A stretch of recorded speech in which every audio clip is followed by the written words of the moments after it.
고종 황제 명조 분석하겠습니다. 임자, 기유, 계유, 기미. 월지 유 인수격이죠. 인수가 평관을 대하고 있습니다. 공식적인 명칭으로는 인수용살이라고 하는데 평관이 이렇게 두 개나 대하고 있죠. 이렇게 되면 평관이 간법의 중심이 됩니다. 평관은 비급이 흉신을 짓거나 평관이 제살 태과당해서 아예 사멸할 그럴 지경에 처한 경우, 이 경우에만 길신으로 작용을 하고요. 그 외에 대부분의 명조는 흉신이 됩니다. 각 격국마다 이렇게 평관이 들어오면은 인수격에 평관 흉신이 들어있는 명조로 그렇게 분석을 합니다. 그렇다면 역시 이 평관을 제하는 식상, 인수,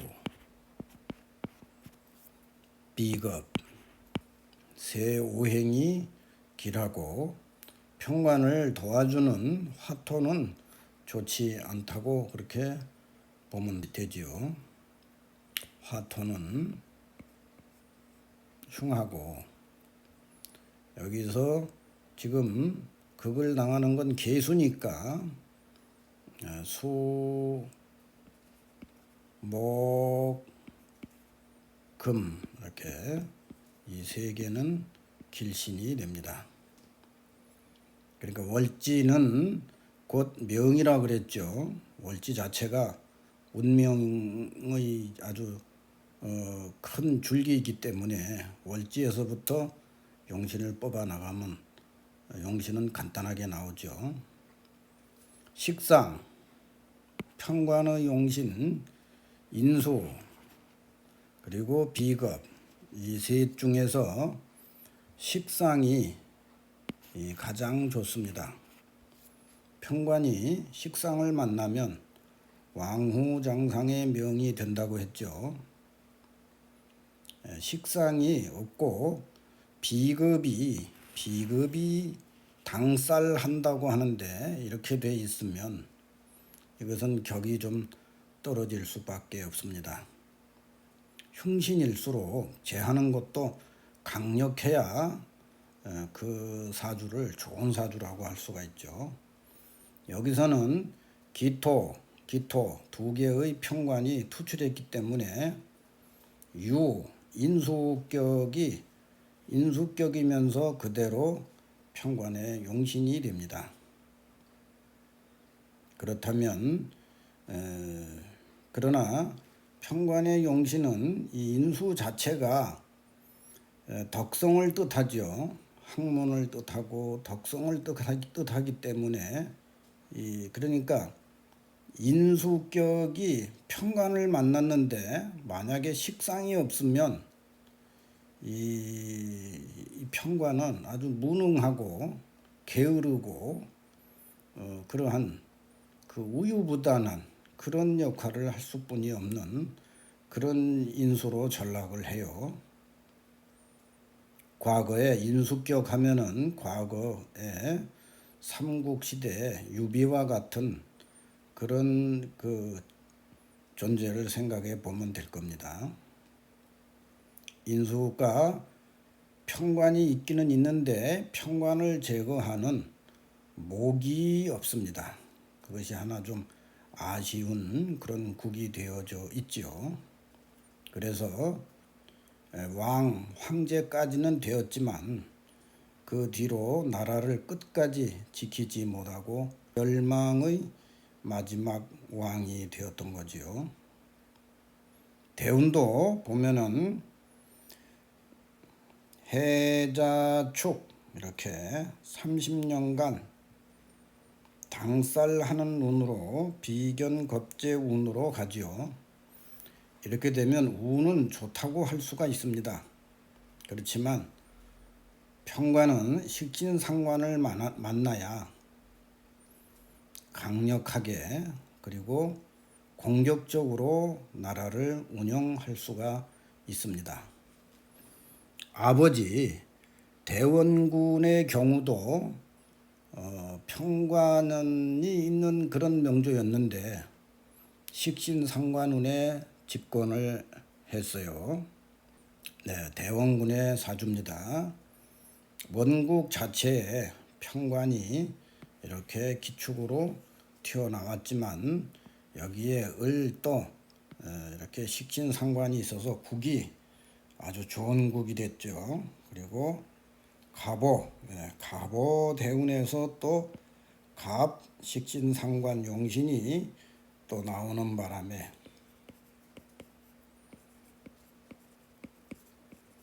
용신 11년간 집권을 했지요. 태종 이방원의 명조도 역시 마찬가지로 평관격이죠. 평관격이고 이렇게 화의 세력이 아주 화평관의 세력이 왕성합니다. 원국에는 이 평관을 제거하는 수식진상관이 없었지만 대운에서는 임계 이렇게 식진상관 운이 왔고 또 해자축 북방운으로 가고 이렇게 식진상관을 만나는 바람에 공격적으로 정치를 해서 조선 건국의 기틀을 마련을 했지요.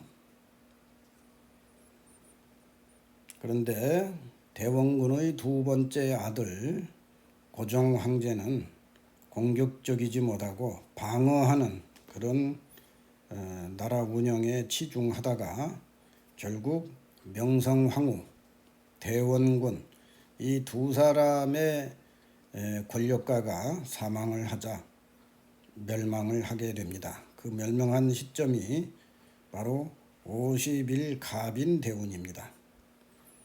갑인대운을 보면은 갑인의 인이 이 평관의 장생이 되죠. 평관이 아주 왕한 그런 기운을 만나고 지금 있습니다. 또 갑 상관이 저 기토를 다 제거하지를 못하죠.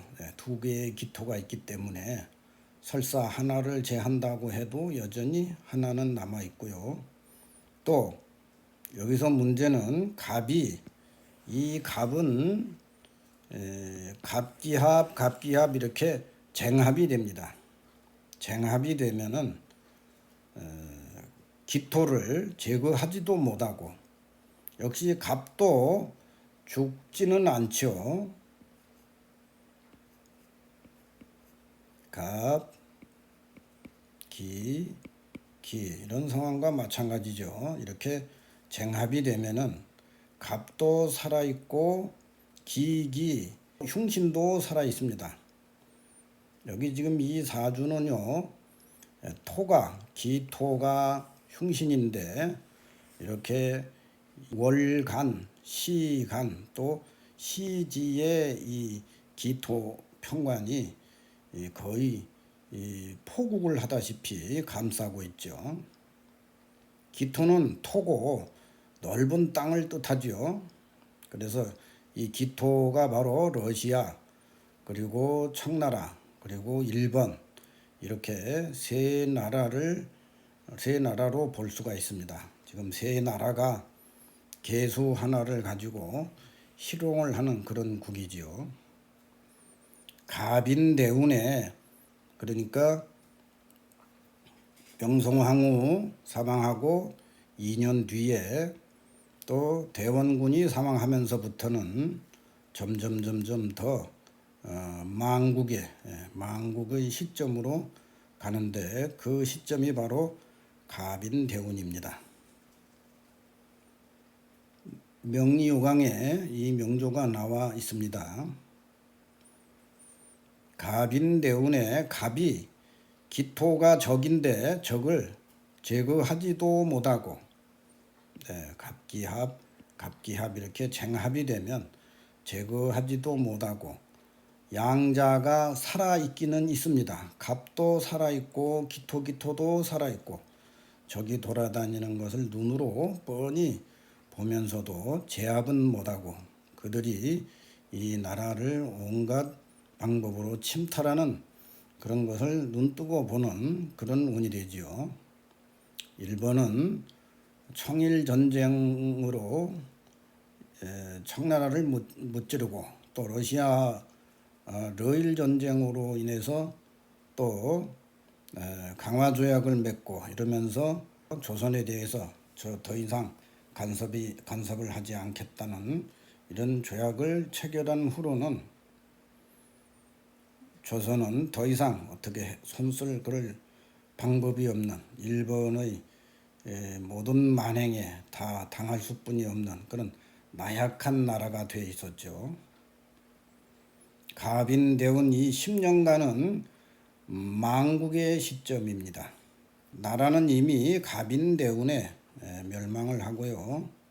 거의 1910년 한일 합방부터 조선은 멸망을 했죠. 을묘대운에 또 식신상관이 있는 것처럼 보이지만, 이때도 역시 묘유충으로 묘식신상관이 파손이 됩니다. 원래 월지는 두자, 이렇게 유유 두자가 있으면 자유파를 하지 못합니다. 월지간법은 합이 있거나 글자가 두자가 있으면 형충파해가 되지 않는다. 이것이 기본 간법입니다. 그렇기 때문에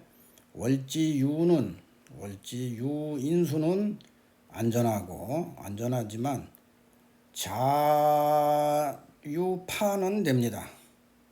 그러니까 일지하고 자유파는 된다는 말이죠. 이런 상태가 돼 있었는데 을묘대운이 되면서 묘유충이 되어서 자유파, 묘유충 이렇게 해서 식신상관이 파손되는 바람에 자기 자신도 사망하는 그런 대운이 됐습니다. 여기서 시지미토가 묘하고 합이 되는데도 과연 묘유충이 되는가 하는 그런 문제가 있죠. 월지가 아닌 기타 지지는 합이 되어도 충이 된다는 것이 기본 논리입니다. 이렇게 충을 받습니다. 물론 대운 묘미합도 유효하기 때문에 완전히 파손되는 건 아니에요. 어느 정도 묘의 상태는 살아 있습니다. 하지만 고종 황제가 죽은 연도가 무오년입니다. 무오년에 만약에 오미합을 하게 되면은 참 묘유충이 되지요. 묘유충이 되면서 묘가 진짜로 파손이 되면은 이때는 완벽하게 을묘가 파손이 되는 겁니다. 세운에서 이런 시점이 있기 때문에 대운에서 이 묘유축은 작은 사건이 아니죠.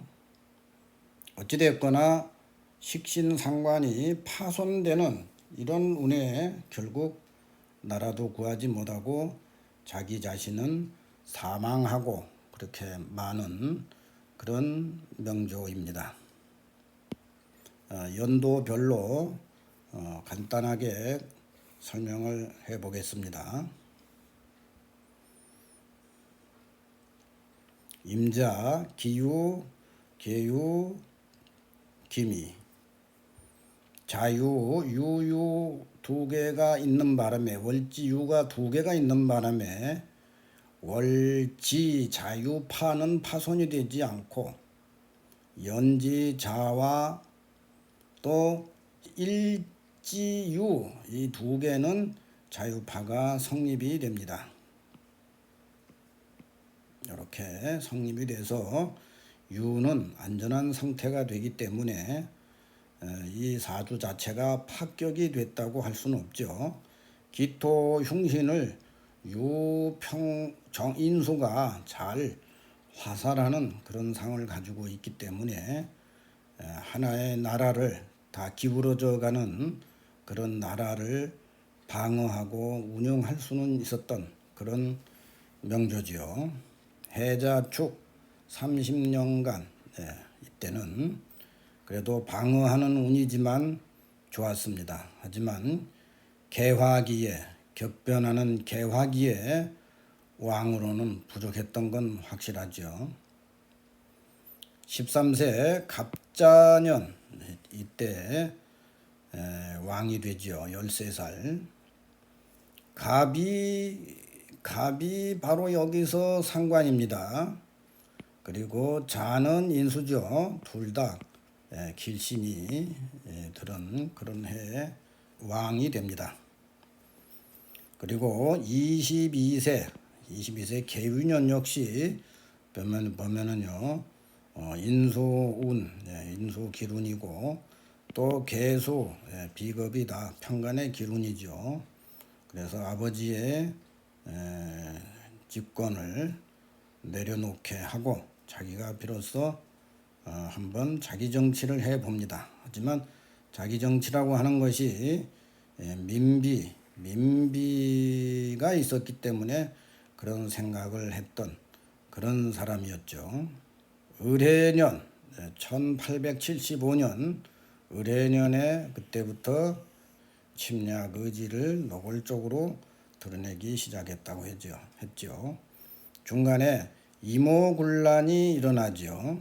이모군란이 일어납니다만은 이 이모년을 보면은 임수는 기룬이지만 오하는 토 평관을 기토 평관을 돕는 운이죠. 그러니까 이때는 길과 흉이 다 있었습니다. 그래서 5월달은 병어월이겠죠. 병어월은 좋지 못해서 자기의 권력을 다시 대원군에게 넘기는 그런 일을 하지만 다시 또 7월 달에 7월 한 달 만에 대원군이 청나라에 붙잡혀가는 바람에 다시 민비가 집권하는 그런 세운이 됐죠. 그때 보면은 임자 대운입니다. 어쨌거나 그렇게 큰 일은 없이 북방운을 잘 지나가는 그런 운이죠.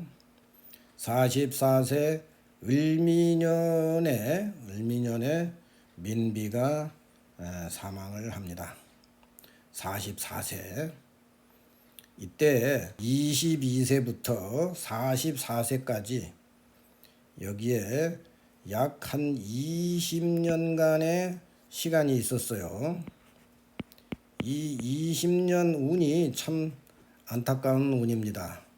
임자 개축 이 20년 운을 잘 활용을 해서 나라를 굳건하게 하고 그리고 외세로부터 방어를 튼튼히 하고 부국 강병의 길을 가야 됐는데 20년을 사실 안타깝게 그렇게 보낸 것 같아요. 나라를 지키지 못한 기초부터 부실한 그런 나라가 되었고 청나라까지 일본에 패하는 바람에 어디다가 도와달라고 할 것도 없는 그런 아주 나약한 나라가 되고 말았죠. 민비가 일본의 낭인들에게 사망을 하면서 낭인들이 이제 일본인들이고요. 거기에 대원군이 또 관여가 됐다. 이렇게 해서 대원군을 또 밀어냅니다. 이렇게 해서 스스로 일어나지도 못하는 왕이 아버지도 밀어내는 바람에 더 고립이 되어 있는 그런 상태가 되었죠. 47세 무술년에 아버지가 사망을 하면서 이제 갑인대운으로 들어가고 더 이상 조선에는 강력한 집권자가 없어진 그런 셈이 된 것입니다. 누가 집권을 하든지 강력한 사람이 있어야 되는데 그런 사람이 없는 그런 시점이 되고, 고종 황제 스스로 평관에 적들이 왕성해지는 갑인대운의 장생, 기토의 장생이 대운에, 이 대운에는 어떻게 손써볼 시간 없이 속절없이 세월이 지나가고 이렇게 하면서 54세 을사조약 체결, 그래서 외교권을 박탈당합니다. 그리고 56세 정미년, 정미는 화토죠. 평관을 도와주는 화토운에 뭐가 되겠습니까? 화토운에 일본에 의해서 강제로 퇴위되고 아들에게 넘겨주죠. 자기가 넘겨주고 싶어서 넘겨준 것도 아니고 강제로 그냥 물려받은 겁니다. 더 나약한 그런 나라를 만들기 위해서 이제 그렇게 한 것이죠. 그리고 드디어 운명의 59세 한일 합방, 병합 조약이 체결이 되면서 조선은 이제 거의 멸망하다시피, 멸망했다고 봐야 되죠. 그런 나라가 되고 말았습니다. 그리고 그 이후로 이름만 무슨 태왕이라고 하는 이름만 가지고 있다가 67세 무오년, 이때 또 화토운이죠. 이렇게 화토운에는 거의 좋지 못합니다. 아버지가 사망한 연도도 무술 화토운이었죠. 외교권을 박탈당하는 그런 을사조약 체결되는 그 해에도 역시 또 남방사운입니다.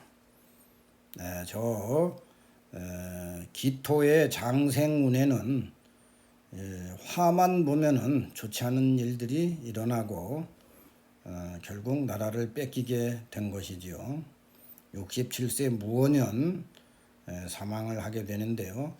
이때 무오년 사망을 다시 한번 보면요, 대운에서는 그래도 묘가 미하고 그래도 이렇게 합의되어 있는 상태에서 충격을 받습니다. 그러니까 월지가 아닌 다음에는 합의됐다고 해서 묘유충이 안 되는 게 아닙니다. 묘유충은 되고 묘가 손상을 입습니다. 그리고 자유 이렇게 6글자가 1대1의 상황이 되죠. 이렇게 1대1의 상황이 이 무오년에 일어납니다. 무오 자체도 좋지 못한 대운이지만 지지도 오미합으로 묘유충이 완벽한 묘유충이 되죠. 그러니까 대운에서 묘유충은 미토가 있어서 완벽해지지를 않았지만 무오년을 만남으로 해서 완벽하게 묘가 파손되는 그런 세운이, 대운 세운이 되었던 것입니다. 이때 자유파는 유인수의 손상이 되죠. 이렇게 해서 식신상관도 손상이 되고 인수도 손상이 됨으로써 이 양쪽에 협공하고 있는 평관, 양평관이 일간을 사정없이 때려서 사망을 하게 된 것입니다. 갑인을묘 대운은 실제 식신상관운이었다고 그렇게 보여집니다마는 자세하게 또 분석을 해보면 식신상관이 별로 역할을 못하고 길신이 항상 파손이 되면 반대 현상이 일어난다는 것을 꼭 기억해 둬야 됩니다. 이렇게 해서 조선은 고종이 나라를 제대로 운영하지 못해서 나라가 멸망했던 그런 마지막 왕, 마지막 황제, 대한제국이라고 다시 일어나 보지만, 다시 새 출발해 보지만 결국 그 다음 아들까지는 갔습니다마는 결국 황제조차 멸망하고 제국조차 무너진 그런 상태가 되고 말았습니다. 고종 황제 명조 분석 여기서 마치겠습니다.